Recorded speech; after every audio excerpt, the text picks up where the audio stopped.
La perversion narcissique est un phénomène transgénérationnel qui se transmet de parents à enfants et ainsi sur plusieurs générations. Nous avons vu dans la première vidéo que le pervers narcissique vise d'abord à séduire sa proie, ensuite exprimer à travers l'emprise, la destruction et l'exploitation. Ça ne se voit pas tout de suite, il faut un temps d'installation et dans ce temps, il exerce toutes sortes de techniques de manipulation pour y arriver.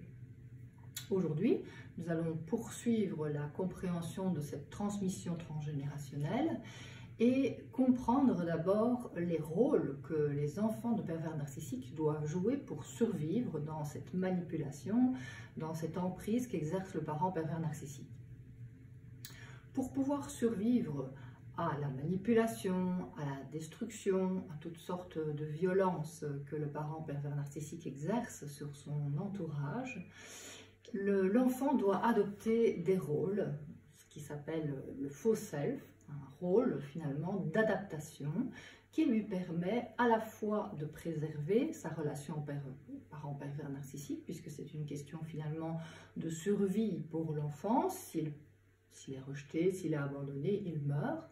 Donc, dans cet état de survie, l'enfant se fige dans un rôle. Quels sont les rôles adoptés? Le rôle principal, c'est souvent le rôle de l'enfant parfait, l'enfant qui va servir de faire valoir au pervers narcissique. L'enfant va servir de faire valoir au sens où le parent va projeter sur lui ses attentes, ses désirs insatisfaits. S'il a désiré être un grand violoniste, il va utiliser l'enfant pour, à travers lui, finalement, vivre par procuration et devenir un grand violoniste. Donc cet enfant faire valoir est choisi en fonction de ses qualités, de ses compétences et celles qui conviennent évidemment aux parents pervers narcissiques. Cet enfant qui est faire valoir, il doit finalement s'adapter au désir du parent. Il est l'objet de son désir, comme nous l'avons vu dans la vidéo précédente. L'enfant comme le conjoint sont des objets, objets à détruire ou objets instrumentalisés, objets faire valoir. Donc l'enfant faire valoir, il est entre guillemets le préféré au sens où il va pouvoir être utilisé par le parent pervers narcissique pour se réaliser à travers l'enfant.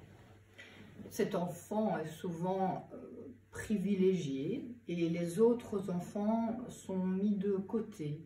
Mais le pervers narcissique fait toujours attention finalement à créer un sentiment d'injustice entre les enfants.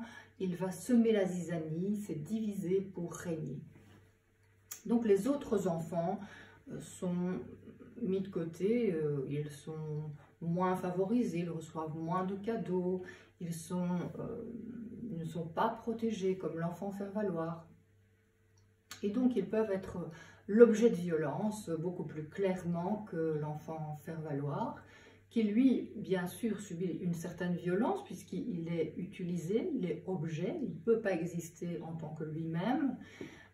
Tandis que les autres enfants qui ne correspondent pas au désir du parent pervers narcissique, eux, peuvent être vraiment rejetés, abandonnés, sur le plan, je vais dire, psychologique, puisque finalement, sur le plan réel, l'enfant n'est pas abandonné, le pervers narcissique veut toujours donner le sentiment de la famille parfaite dans sa vie publique, et donc ces enfants doivent jouer aussi quelque part le rôle d'enfant parfait dans le sens où à l'extérieur, ils paraissent bien, ils paraissent souriants, mais ce n'est aussi qu'un faux self. En privé, par contre, l'enfant souffre de violence, les 5 types de violence dont j'ai parlé dans la vidéo précédente, le rejet, les menaces, la mise sous terreur, la corruption, la parentification, l'inversion des rôles, donc l'enfant devient le parent du parent. Il est exploité et il est isolé. Donc, face à ces 5 types de violences, l'enfant subit ce qu'on appelle un stress post-traumatique. Il vit dans un état de stress chronique puisqu'il ne peut pas vraiment s'échapper et il ne peut pas non plus combattre puisque le pervers narcissique il est le parent qui est tout puissant, il a le pouvoir total sur ses enfants. Donc ces enfants doivent se figer dans ces rôles. Et ils vont parfois adopter aussi le rôle de du parent. Donc s'occuper des besoins du parent pervers narcissique. Espérer ainsi quelque part obtenir l'amour et la reconnaissance qu'ils n'ont pas. Ça peut se manifester par le fait que l'enfant rend beaucoup de services, l'enfant devient le médiateur entre les deux parents. L'enfant peut être aussi en train de constamment donner une image parfaite à l'extérieur, l'enfant sage à l'école, qui réussit bien à l'école, l'enfant qui est très bon à l'école pour faire plaisir à son parent. Tout cela, ce sont des rôles qu'il espère ainsi attirer l'attention du parent pervers narcissique et espère aussi avoir son amour. Cette parentification, évidemment, ne lui permet pas de se développer parce qu'en s'occupant des besoins de son parent, il ne s'occupe pas de ses propres besoins et l'enfant souffre d'une grande frustration de ses besoins fondamentaux. Les besoins fondamentaux ont été décrits par Maslow, besoins physiques, besoins psychologiques, notamment l'appartenance, le besoin de reconnaissance, le besoin de respect, le besoin de justice, d'amour, le besoin surtout de sécurité. Tous ces besoins finalement sont frustrés par le parent pervers narcissique qui lui est égocentré et ne s'occupe que de satisfaire ses propres besoins à travers ses enfants. Donc l'enfant en frustration affective ne peut se développer et s'épanouir.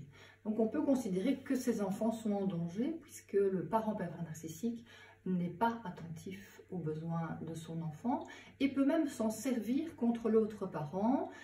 C'est ce qu'on appelle l'aliénation parentale, c'est présent particulièrement au moment de la séparation, quand l'enfant finalement est utilisé comme bras armé contre l'autre parent, et va alors être le porte-parole du parent pervers narcissique pour casser la réputation de l'autre parent, dénigrer sa famille, être constamment dans l'agressivité et empêcher l'autre parent d'être heureux.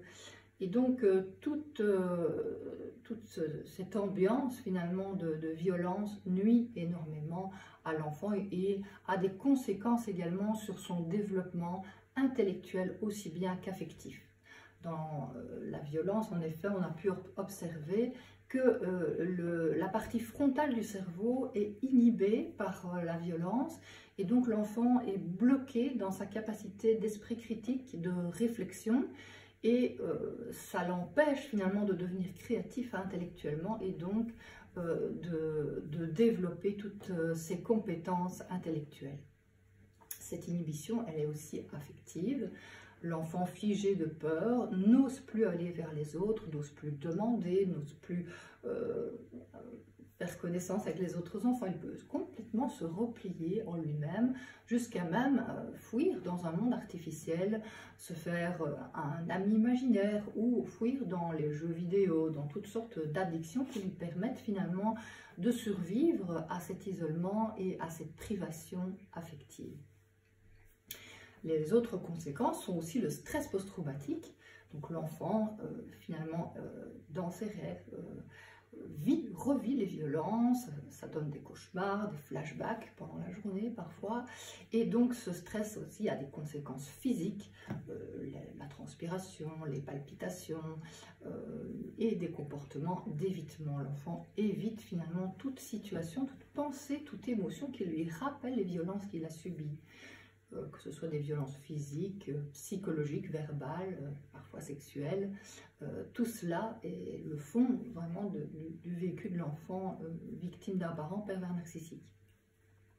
Dans le stress post-traumatique, on a aussi les réactions de sursaut, l'accrochage, ou finalement le détachement total. L'enfant peut en arriver à un état de dépersonnalisation complet, où il se détache de tout et finalement paraît complètement déshumanisé. C'est l'enfant objet complètement déshumanisé. Mais surtout, son estime de lui tombe à zéro parce qu'il est constamment dénigré. Le parent ne peut lui donner la reconnaissance dont il a besoin pour se développer. Et cette perte d'estime de soi, évidemment, aussi a des conséquences relationnelles. Il a du mal à aller vers les autres parce qu'il ne s'estime plus. Il n'a plus confiance en lui et ne perçoit plus le monde positivement. Il ne ressent plus finalement d'émotions positives non plus, que ce soit la joie, la satisfaction, la capacité de tendresse. Tout cela est inhibé chez l'enfant d'un parent pervers narcissique. Il peut aussi jouer le rôle de sauveur, vouloir sauver le parent victime, ou même essayer encore de sauver le parent pervers narcissique en espérant l'aider à prendre conscience de ses souffrances passées, s'il est particulièrement empathique. C'est le cas des enfants HP qui parfois essaient de sauver leurs parents. On a également l'enfant soldat qui finalement va fonctionner comme le veut le parent pervers narcissique, le soldat prêt à toujours partir à la guerre, à agir pour satisfaire les exigences du parent pervers narcissique. C'est le syndrome de Stockholm. L'enfant s'identifie partiellement ou totalement à son parent agresseur pour pouvoir être aimé, protégé et épargné des violences du pervers narcissique. Et donc on peut voir certaines formes de complicité qui sont une tentative de survie chez ces enfants, notamment de la violence, violence envers des autres enfants, des animaux, etc. L'enfant soldat est performant, il veut être parfait, performant dans tous les sens du terme et perfectionniste pour pouvoir finalement aller dans le sens de l'endoctrinement du parent pervers narcissique.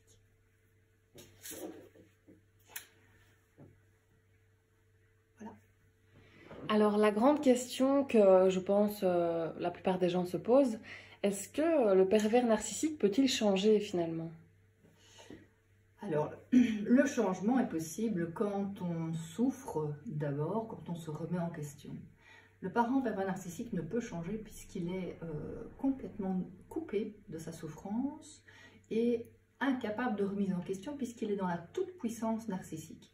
Cette toute-puissance narcissique ne lui permet pas de s'interroger sur ses comportements, sur le pourquoi de la souffrance de ses enfants, ne lui permet pas de chercher de l'aide, puisqu'il est dans la toute-puissance, il n'a pas besoin d'aide, et estime même que les gens qui souffrent, les gens qui ont besoin d'aide, sont des faibles, qu'ils ne méritent que son mépris. Le parent pervers narcissique est incapable de dialoguer avec ses enfants comme avec son partenaire, il refuse le dialogue et se tait, il se mure dans un silence désapprobateur si il est confronté. Au mieux, il se mure dans le silence, au pire, il est violent. Donc, dans tous les cas, il est impossible d'établir un dialogue constructif, une négociation qui fasse avancer les choses et qui permette à la relation d'évoluer vers le changement. Donc, cette incapacité de changement est vraiment liée à son déni de ses conflits intérieurs. Ce déni l'empêche de parler de lui-même. C'est quelqu'un qui ne se révèle pas. Et pour régler les conflits, il est essentiel de parler de ses émotions, de ses besoins, de ce que l'on souhaite voir évoluer dans la relation. Le pervers narcissique ne veut pas évoluer, il ne veut pas que la relation évolue, il veut garder une emprise sur ses enfants, sur son partenaire.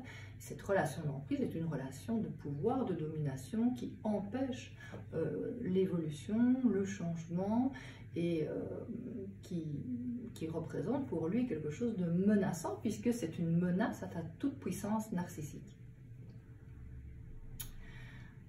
Voilà, ce qui rend évidemment très difficile aussi un suivi psychologique chez les enfants puisque le pervers narcissique se sent menacé par le suivi de ses enfants.